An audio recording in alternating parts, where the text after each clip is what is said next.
Nous allons vous parler aujourd'hui d'un soin qui fait partie du Dinacharya en Ayurveda, le Nasiya. Autrement dit, un soin du nez à l'huile. C'est quoi le Nasiya? Le Nasiya, donc, c'est un rituel qui fait partie du Dinacharya et qui consiste à introduire de l'huile dans le nez, donc sous forme d'huile de sésame par exemple, ou sous forme un peu plus solide avec du beurre de karité ou du ghee, et qui va protéger donc nos muqueuses. Voilà, donc le Nasiya, on peut utiliser différentes substances. Et moi j'aime bien le beurre de karité, moi j'ai des narines secs, mais pourquoi faire le Nasiya? On va vous expliquer comment faire, mais d'abord pourquoi faire le Nasiya? C'est quoi quelques bienfaits? Eh bien, ça va aider nos muqueuses à se protéger de l'extérieur, notamment de la pollution, de la sécheresse aussi. Et parce qu'en Ayurveda, on aime bien protéger les orifices, puisque c'est par là que rentre ce qu'on avait dit, le prana. Et c'est bien aussi contre les allergies. C'est un soin quand même préventif. Voilà, ça protège les muqueuses d'abord d'un point de vue physique. Ça protège les muqueuses, c'est une forme de peau très fragile, Oui. très sensible. Et donc on n'a rien que le fait qu'on respire de l'air. Et souvent aujourd'hui on a de l'air chaud, de l'air froid, et on va entre les deux environnements. Et donc ça sèche, ça fatigue les muqueuses. Ouais. Et en fait, quand je mets une matière grasse, huile, ghee, huile de coco, etc., sur les muqueuses, ça les protège. Ça, c'est un bénéfice. Quoi d'autre? Ouais, quoi d'autre? Ça les nettoie. Ça les nettoie. Ça les nettoie. Et pas seulement les muqueuses, mais plus loin, ça les va sinus. plus loin, ouais, parce qu'on va, comme on va vous montrer, on va vraiment respirer l'huile ou la substance, donc ça va beaucoup plus loin. Et est-ce que c'est normal de respirer l'huile? Non. Non, pas du tout. Pas En fait, vous allez voir, peut-être vous avez déjà vu qu'en Ayurveda, on aime l'huile et on aime de mettre l'huile partout. On se moque un peu de l'Ayurveda, mais c'est vrai. Justement, le fait d'inspirer l'huile, c'est pas naturel. Et si on inspire suffisamment bien, elle va rentrer plus haut dans les trous, vers les sinus.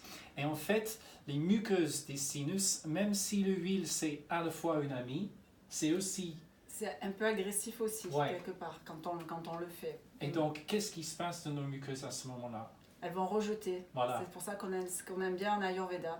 Elles dégagent. Elles dégagent, voilà. Comme c'est quelque chose qui est agressif, qui est pas agréable, on va dégager, éternuer ou avoir envie de se moucher et ça va sortir tout ce qui est mauvais en fait. Donc, dans des recettes traditionnelles, ça c'est une huile de Nasiya. Celui-là s'appelle Anu Tailam,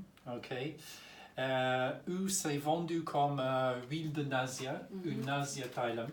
En fait, dans celui-là, il n'y a pas seulement d'huile. Par exemple, Ivana, t'as quoi là? Moi, j'ai de l'huile de sésame aussi qu'on peut trouver très facilement. Tout courte. Ouais, toute simple. Ça, c'est bien. Pareil que le ghee. Moi, j'ai un petit peu de beurre de karité. Une huile tout courte, complètement crue, ça marche très bien comme barrière. Par contre, elle a moins de vertus purifiantes. Par contre, là, l'huile de Nasiya de l'Ayurveda, elle a 10, voire presque une vingtaine de plantes dedans. Et ça veut dire que les plantes sont cuites avec l'huile, un peu comme une décoction, c'est cuit avec l'huile, et les propriétés médicinales ont dans l'huile. Et là, en fait, il y a des trucs amers et piquants surtout. Et puis, c'est facile à trouver aussi, l'Anu Tailam, donc c'est pas très cher non plus.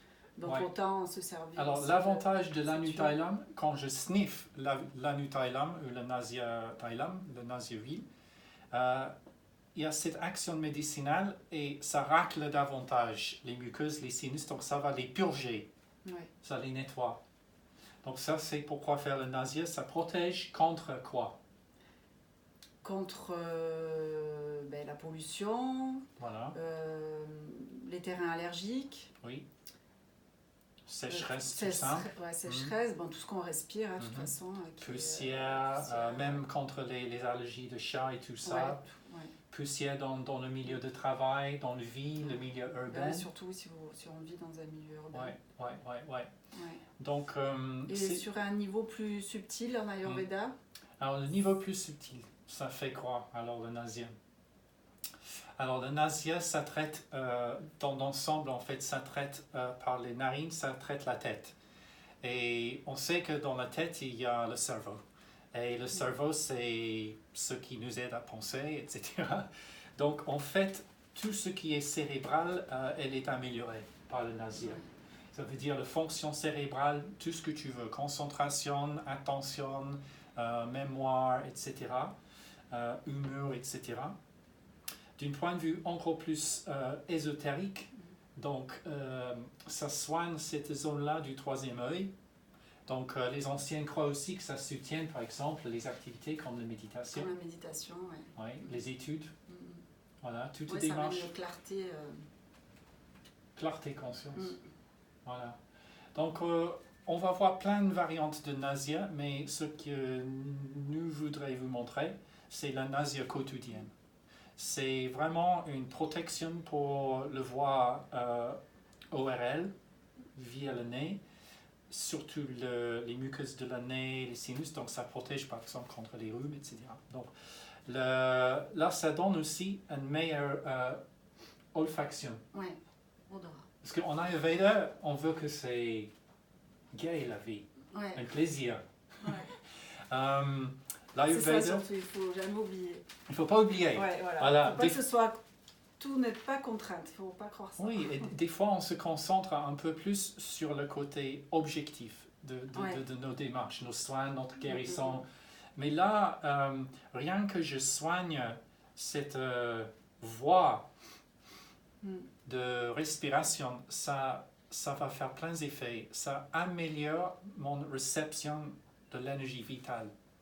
Si vous ne croyez pas à l'énergie vitale, le chi ou le prana, ce n'est pas grave, on peut parler de l'oxygène, de l'air pur. Et en fait, ça améliore et ça nous donne de l'énergie, ça nous donne de clarté. Donc, et aussi, ça améliore l'olfaction. Et l'olfaction, ça veut dire je goûte quelque chose, parce que quand je mange, c'est tous les saveurs tout ce qui est bon. Déjà dans un premier temps par l'odorat. Voilà. Donc ça soigne l'olfaction, ça soigne des problèmes un peu plus médicaux, comme ça, d'allergies, etc. Donc ça c'est pourquoi faire la nasya. Ok, comment faire la nasya? Comment faire la nasya? En plus c'est facile en plus, et donc le mieux c'est prend pas de temps. qu'on le montre. Voilà, Alex va nous montrer comment sniffer de l'huile en direct. Donc ça c'est le traditionnel, ça c'est, je répète, Anu Taila, A-N-U. Nasya Taila. Taila, ça veut dire huile. Donc, nous sommes un peu dans l'Ayurveda, donc on parle un peu avec ces mots. Donc, je vais ouvrir pour la première fois ce petit huile. Alors, le mieux, c'est que je chauffe l'huile avant que je le sniffe. Surtout si je veux que l'huile pénètre. Donc, imagine que je chauffe dans un petit bain-marais, j'ai un petit peu de l'eau chaude, dans un petit flocon comme ça. Je mets un fond de l'eau bouillante, je laisse 1 ou 2 minutes. Il faut tester la température de la huile, donc juste comme ça.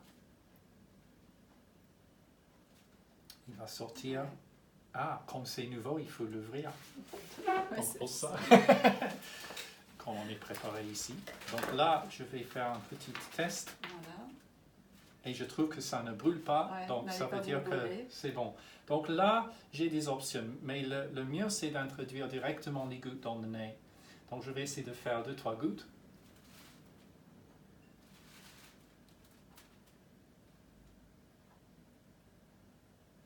Trois gouttes, et après je sniffe. 3 fois, 4 fois. Une autre option, c'est je mets les gouttes sur mon petit doigt, par exemple.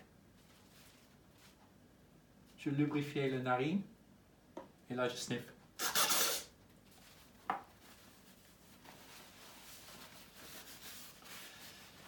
Pour le quotidien, ça suffit. Après, on peut être plus rigoureux dans l'approche avec la préparation, etc. Mais alors, qu'est-ce qui va se passer maintenant?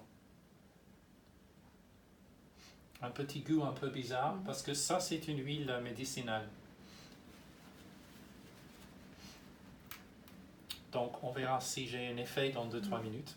Alors, Ivana, comment on fait autrement? Toi, tu fais comment? Avec quoi? Moi, je fais ce que tu viens de faire. Ok. Avec la petite à Nutella, mais Ouais. comme ça. Alors, Ensuite, ça m'arrive de le faire un peu plus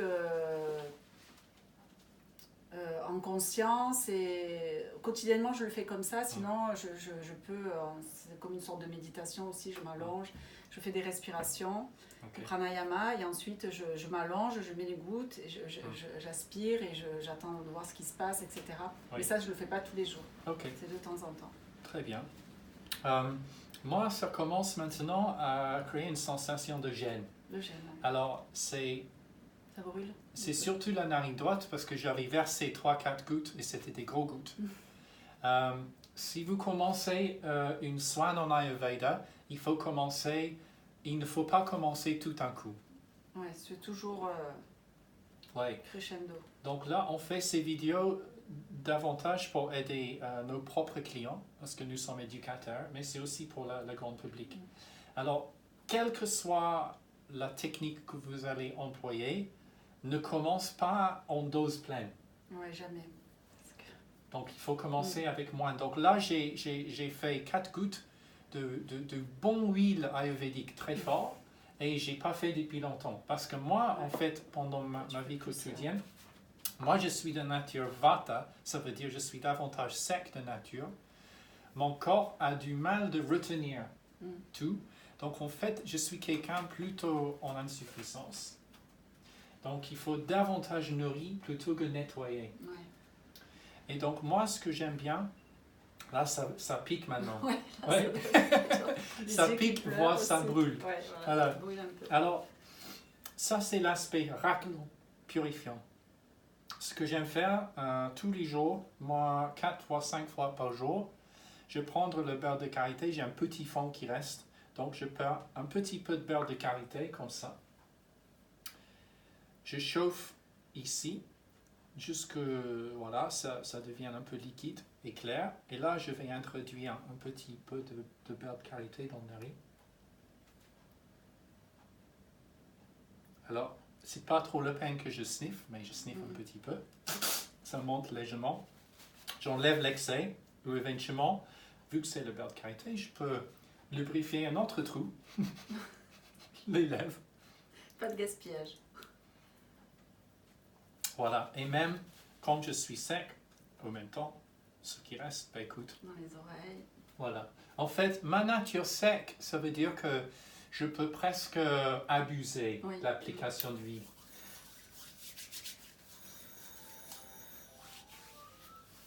Bon. Good job. Le téléphone. Sauvé par Voilà. le bang. Désolé. Bon, mais là, du coup, tu as les narines bien hydratées. Bien hydraté. Avec l'huile et le... Il faut débrancher le téléphone. On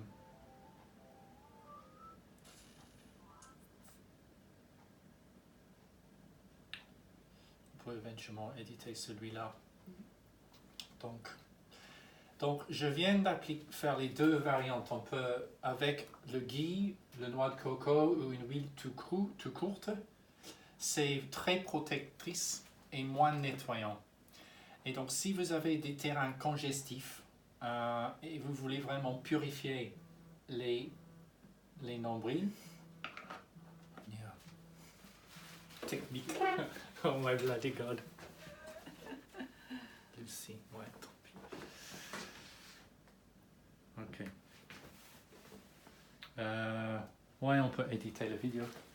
Est-ce qu'on veut dire autre chose, Carl? Vas-y, on n'a pas fini. Vas-y, qu'est-ce qu'on peut dire d'autre? On peut éditer celui-là. Ouais. Parce que c'est bien. Donc,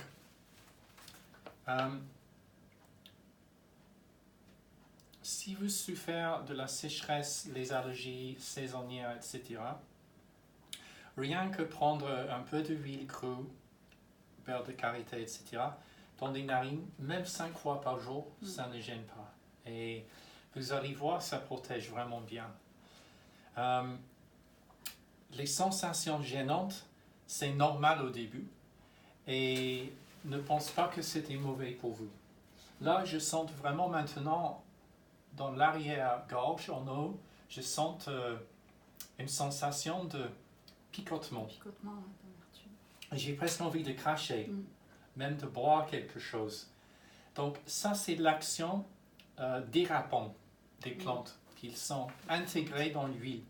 Ça fait beaucoup moins si tu inspires l'huile de sésame, par exemple. Il y a une légère action comme ça, mais beaucoup moins.